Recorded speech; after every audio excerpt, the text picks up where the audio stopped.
नमस्ते। फ्लैट्सकार्ट के इस खास एनालिसिस में आपका स्वागत है। आज हम एक ऐसी कहानी पर बात करने वाले हैं जो मुंबई के रियल एस्टेट को हमेशा के लिए बदल कर रख देगी। देखिए, मुंबई सिर्फ 603 स्क्वायर किलोमीटर का शहर है और इसका सेंटर ऑफ ग्रेविटी बहुत तेजी से शिफ्ट हो रहा है। अगर आप जानना चाहते हैं कि फ्यूचर में वेल्थ कहाँ क्रिएट होने वाली है, तो इस डेटा को समझना आपके लिए बहुत बहुत जरूरी है। अब सबसे बड़ा सवाल यह है कि मुंबई की अगली रियल एस्टेट गोल्ड माइन आखिर है कहां? सच कहूं तो इसका जवाब आपको किसी महंगे या एस्टैब्लिश्ड पिन कोड में नहीं मिलेगा। असली जवाब छुपा है हमारे डेटा में, आने वाले इंफ्रास्ट्रक्चर में और उस जगह के रॉ फ्यूचर पोटेंशियल में। जरा सोचिए, लोअर परेल का ही एग्जाम्पल ले लेते हैं। 25 साल पहले ये सिर्फ एक इग्नोर्ड की गई मिलों की जमीन थी, राइट? और आज ये मुंबई का एक प्रीमियम एड्रेस बन चुका है। ऐसा क्यों हुआ? क्योंकि इसकी लोकेशन एकदम सेंट्रल थी और बिल्कुल यही सेम फॉर्मूला आज कुछ नए इलाकों में फिर से रिपीट हो रहा है। Section 1, the south Bombay squeeze और सबर्ब्स का राइज। देखिए, कई दशकों तक सारा का सारा एक्शन साउथ बॉम्बे में ही था, लेकिन वहां बहुत बड़ी रुकावटें थी। नेवी नगर जैसे डिफेंस एरियाज में कंस्ट्रक्शन मना था। मुंबई पोर्ट ट्रस्ट के पास लाखों करोड़ की जमीन थी जहां आप कुछ बना नहीं सकते थे। और 1970s के दशक के बाद जब पॉपुलेशन बूम आया तो ये इलाका पूरी तरह से चोक हो गया। शहर को ग्रो करने के लिए कहीं और तो देखना ही था ना। इसी मजबूरी से नवी मुंबई का एक्सपेरिमेंट शुरू हुआ। शुरुआत में इसे काफी स्ट्रगल करना पड़ा क्योंकि जॉब्स वहां शिफ्ट नहीं हुए। लेकिन फिर एक नया हब उभर कर आया, बांद्रा कुर्ला कॉम्प्लेक्स, यानी हमारा बीकेसी। जैसे जैसे इकोनॉमी डिसेंट्रलाइज हुई वैसे वैसे सबर्ब्स में एक जबरदस्त ग्रोथ देखने को मिली। Section 2, the Flatskart transformation formula. पुरानी स्ट्रैटेजी क्या थी? बस एक जाना माना एड्रेस खरीद लो। लेकिन जो स्मार्ट इन्वेस्टर्स होते हैं ना, वो ये नहीं देखते कि आज वो जगह कैसी है, वो ये देखते हैं कि कल वो जगह क्या बनने वाली है। फ्लैट्सकार्ट की स्ट्रैटेजी बिल्कुल क्लियर है। एक ऐसा अंडररेटेड एड्रेस चुनो जिसका ट्रांसफॉर्मेशन अपकमिंग कनेक्टिविटी की वजह से 100% गारंटीड हो। और इसी चीज को हम कहते हैं फ्लैट्सकार्ट कैटलिस्ट। ये इंफ्रास्ट्रक्चर का वो एक मिसिंग पीस होता है, जैसे कोई नया ब्रिज या कोई बड़ा रीडेवलपमेंट प्लान जो किसी भी एरिया को परमानेंटली री-रेट कर देता है और उसकी वैल्यू को रातों रात बढ़ा देता है। सेक्शन 3, मुंबई की अगली 4 गोल्ड माइंस। इन कैटलिस्ट के आधार पर हमारे सामने 4 स्पेसिफिक हॉटस्पॉट्स आते हैं। पहला है धारावी, जिसका कैटलिस्ट है स्लम रिहैबिलिटेशन। दूसरा मड आइलैंड, जिसे एक नया ब्रिज अनलॉक करेगा। तीसरा कुर्ला, जिसे बीकेसी की नज़दीकी का फायदा मिलेगा। और चौथा है बांद्रा बे, जो मेगा टाउनशिप्स के जरिए पूरी तरह से ट्रांसफॉर्म हो रहा है। शुरुआत करते हैं धारावी से। अगर जियोग्राफिकली देखें तो ये लोकेशन एकदम फ्लॉलेस है। ये मुंबई के बिल्कुल सेंटर में है, बीकेसी के एकदम पड़ोस में है।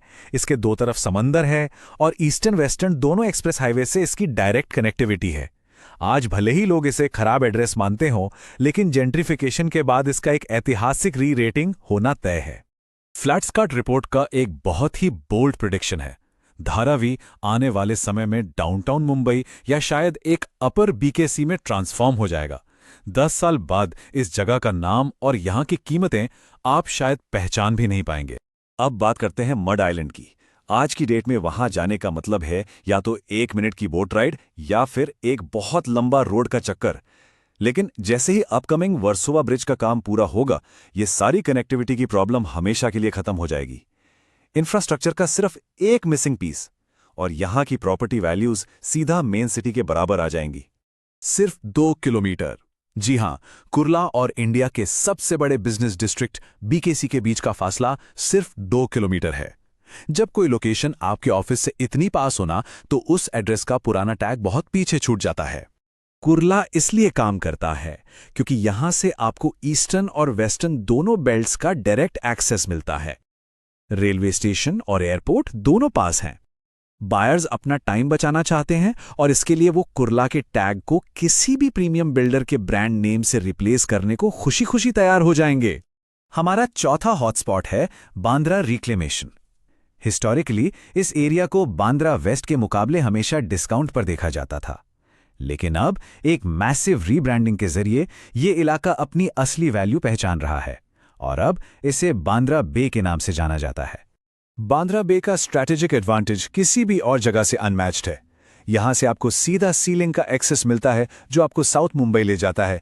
वेस्टर्न हाईवे से बीकेसी पास है और एयरपोर्ट भी नज़दीक है।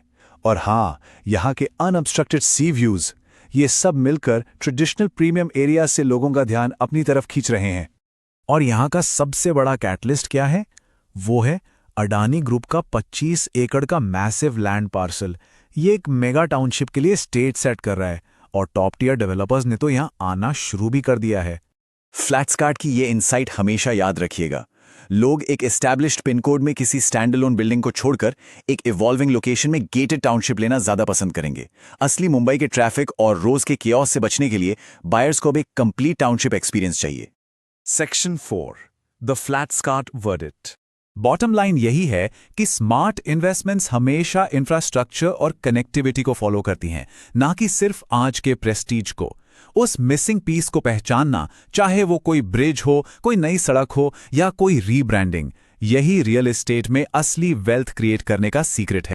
अगर आपको हमारा ये एनालिसिस और ये कहानी पसंद आई हो तो फ्लैट्सकार्ट को लाइक, शेयर और सब्सक्राइब करना बिल्कुल मत भूलिएगा, ताकि आपको ऐसे ही रियल एस्टेट इनसाइट्स मिलते रहें। डिस्क्लेमर, यहां एक्सप्रेस किए गए व्यूज रियल टाइम फ्लैट्सकार्ट डेटा पर आधारित हैं और मार्केट कंडीशंस के साथ बदल सकते हैं।